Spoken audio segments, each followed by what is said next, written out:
tulijjukira obulamu bwa Kajoba n'enkola gy'akoleddemu omupiira gwa Uganda. Mwebale nnyo. Nja kusaba Namwandu, mmanyi nti obudde buzibu nnyo. Nja kusaba pulezidenti wa FUFA n'executive ya FUFA abaliwo mujje mutukiikirire Kajoba gwakoze, ate ne pulezidenti kwebaza olw'omuwa omukisa okuweereza naffe. Dadi avudde mu bulamu bw'ensi kyanaku nnyo nti abamu ku ffe olw'omukwano n'obwagazi bwe mumulaze ng'akyali mulamu. I want to thank the Federation. Si mmwe kutunoonya mwekka wabula naffe okubanoonya. We are going to look for you.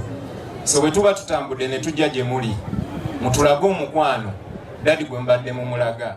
Fred abadde muwulize, ffe tubadde bakama be nga twamuwa omulimu, naye nga ye muntu omuwulize, omukozi omuwulize. Abantu abasamba omupiira si bangu bakulembera. Kuba baali basita, ensi yonna yali ebakunga, ebakungiriza.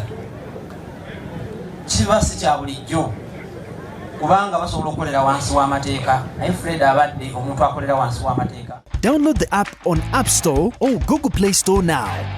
Vision Digital Experience, the future of media.